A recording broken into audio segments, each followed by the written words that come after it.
What if Anakin defeated Obi-Wan but saved him on Mustafar? In Revenge of the Sith, Obi-Wan slices Anakin's limbs off and leaves him on the lava bank for dead. The result of this duel led to decades of pain and suffering in the galaxy. But what if this wasn't the case? And what if Anakin defeated Obi-Wan on Mustafar? Let's start today's story towards the end of Anakin and Obi-Wan's duel on the volcanic planet.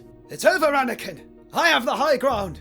You underestimate my power! Anakin's arrogance had gotten the best of him, and he attempted the same move that Kenobi successfully used against Maul to kill him. In the original timeline, Anakin fails and loses both of his arms and legs as a result, but in this timeline, he musters up the strength and leaps even higher, jumping past Obi-Wan before slicing straight through his left arm and right leg. Kenobi screams and falls to the lava bank. Obi-Wan yells in pain that he has never felt before. Anakin, please! Don't let me die like this. Anakin turns his back, breathing heavy as he initially felt the triumph of winning. But something in Obi-Wan's voice cuts through. He halts in place. I trained you. I loved you. You're still in there. I know it. Don't do this. Anakin clenches his fists. The dark side surges within him, but as the lava's glow reflects in his eyes, memories flash. Of laughter on missions, of battles fought side by side, of a brotherhood since he was a kid. I didn't want this. Obi-Wan slips slightly closer to the edge. His screams return as the heat begins to scorch his robes. Anakin's breathing quickens. He watches, frozen in conflict, not knowing what to do. Then, as the lava begins to consume Obi-Wan, Anakin acts. He extends his arm and uses the Force, yanking Obi-Wan up and away from the lava, just as the fire goes to consume him. Obi-Wan lands roughly on the stones. He is still alive. From here, Anakin takes Obi-Wan and Padme to a Naboo medical facility, having them both healed by medical droids. Padme gives birth and survives, having Anakin right by her side. They're beautiful, Luke and Leia. I know. Anakin looks at her, then away at the wall, clearly conflicted. I saved you. I saved Obi-Wan. But I don't know why. I'm supposed to be stronger than this. No, it's not weakness, Anakin. It's who you really are. Then why does it feel like everything's falling apart? I still believe in the future we talked about. We could bring peace, freedom, and justice to all those in the galaxy. But only if you join me. We could rule the galaxy together with our children. Anakin, please. That's not right. No one should have that amount of power. I can't even look at you right now. Then, you'll stay here. With him? With hope, Anakin. With what's left of the good in you. I know it's still there. There was a long pause. Anakin couldn't believe she wasn't choosing him. Then I have to go, before he comes looking for me. Anakin turns and walks to the front door. For a brief moment, he hesitates, then disappears into the shadows. Padme looks down at her children, and the weight of their future settles in. From here, Anakin would travel back to Coruscant and report to Palpatine. He explained to his new master that he killed Obi-Wan on Mustafar, but unfortunately, Padme also died trying to stop them from fighting. Anakin was clearly distraught, and Palpatine believed this was because Padme was dead, which made the Sith Lord pleased. If Vader was grieving the loss of his wife, it would only drive him further into the dark side. Padme gives Vader the mission of hunting down Jedi Master Eth Koth, who has resurfaced since the Purge. Vader leaves at once and sends probes and bounties out for his capture. After days of searching endlessly, his trail led him to Iridonia, Koth's homeworld. As Vader stepped off his ship onto the molten planet, he located Eth Koth waiting for him. You don't have to do this. But Vader ignited his red blade without a warning. The two clashed, blades fighting in the dark. Koth was fast and skilled, but Vader was stronger and more relentless. As they fought, Vader's mind drifted, just for a moment, to Padme, to her soft voice in the medical bed, holding their children. He saw Luke's tiny face and Leia's small hand wrapped around Padme's finger. What am I doing? The thought slipped in, burning. Koth saw the hesitation and pressed forward, but Vader pushed it down, striking back harder. He had to finish this. He had to prove that he was strong. The duel grew fierce, and with one final brutal strike, Vader drove his lightsaber through Koth's chest. The Jedi gasped, looking up at him. I sense the conflict in you. he whispered, before falling to the ground, dead. Vader stood over the body, breathing heavily. He turned away. He had completed his mission, but it didn't feel like victory. It felt empty. Instead of returning back to Coruscant with Koth's lightsaber, he felt the push in him that he had to go back to Naboo. He had to see his wife and children again before it was too late. A Lambda-class shuttle descends onto the outskirts of Naboo as Vader arrives at the medical facility. Its ramp lowers and out walks Darth Vader. When Obi-Wan saw him arriving, he placed his hand near his saber, but not igniting it. Obi-Wan stepped forward. Anakin, you're back. Padme stands in the doorway, holding the twins. Her face is pale, and she doesn't know how this confrontation will play out. I needed to see you. Both of you. Suddenly, another voice speaks, one Vader hasn't heard in a long time. Why now? Vader spins around instantly. Ahsoka Tano steps out of the shadows, dressed in simple robes with her lightsabers at her side.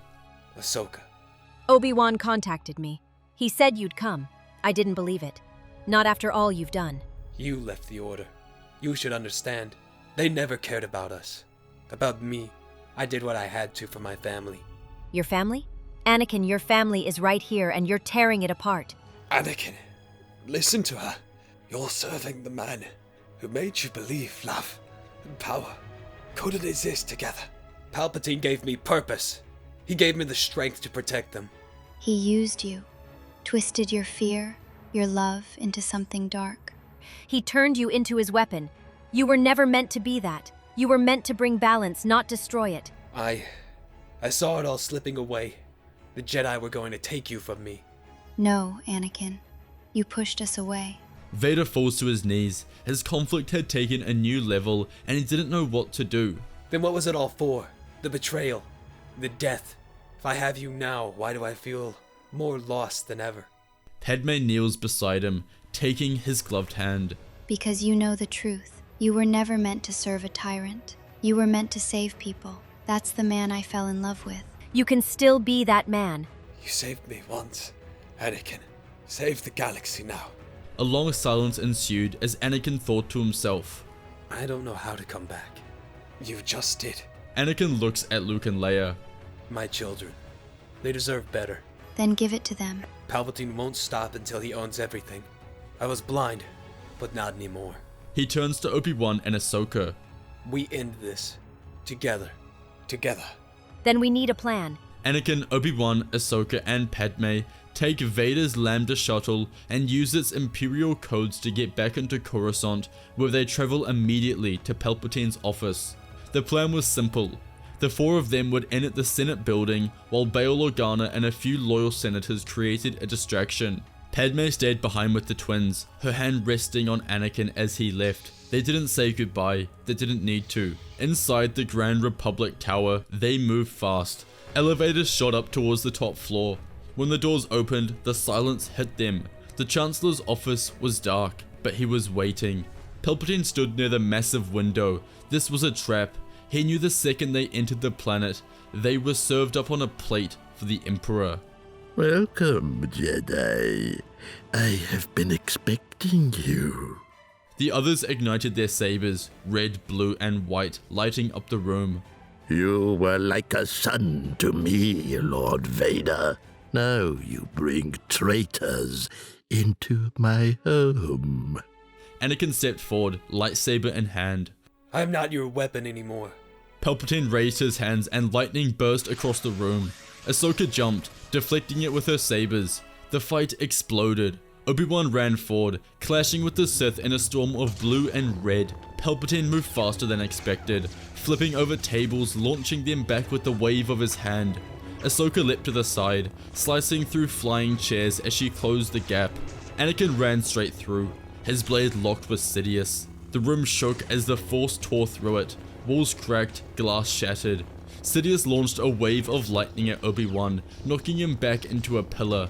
Anakin used the Force to throw chunks of broken floor, but Palpatine sliced them in half with ease. He launched into the air and came down hard, cracking the marble with a blast. Ahsoka clashed with Palpatine with both of her white lightsabers as they parried and countered each attack. Together, Obi-Wan and Ahsoka distracted him, allowing Anakin to take the lead. They clashed red on red. Palpatine's eyes widened. Anakin was stronger, younger, and more powerful. With one final push, Anakin spun, disarming the Sith and driving his lightsaber through Palpatine's chest. The room fell silent. Palpatine looked up in shock. You were supposed to be mine. No, I was never yours. Palpatine fell to the floor. It was over.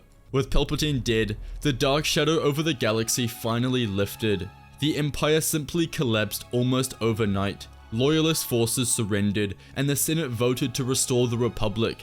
A new constitution was written, fairer and more representative. Mon Mothma was elected as Supreme Chancellor, leading with wisdom and compassion.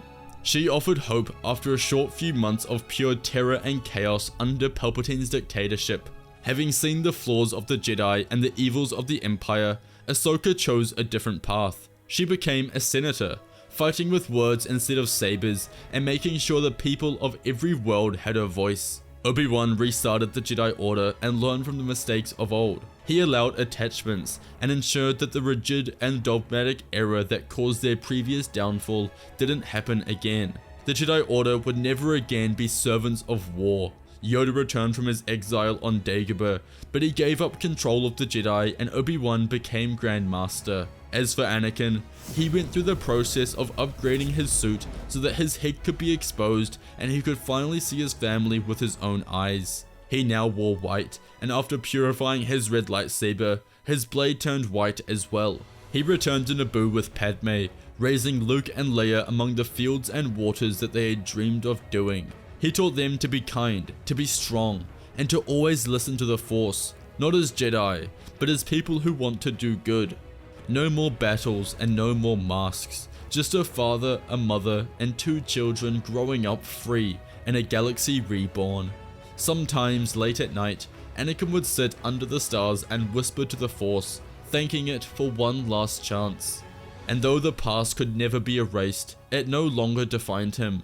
Peace had returned, love had survived, and for the first time in forever, the Skywalkers were truly home. Hey guys, make sure to check out our saber shop, Fantasy Sabers, for the best NeoPixel sabers on the market. We have a bunch of perfect replicas and other insane Padawan sabers for sale. Check them out on our website, first link in the description below, and grab your own one today. If you enjoyed today's video, you must watch What If Anakin Killed Obi-Wan, or What If Anakin's lightsabers Turned Red During the Clone Wars. Please check out Fantasy Sabers if you're looking for an affordable saber to add to your collection. We offer RGB, Xenopixel, or Profi in various sizes and designs. Also check out our membership program to be able to watch our videos early.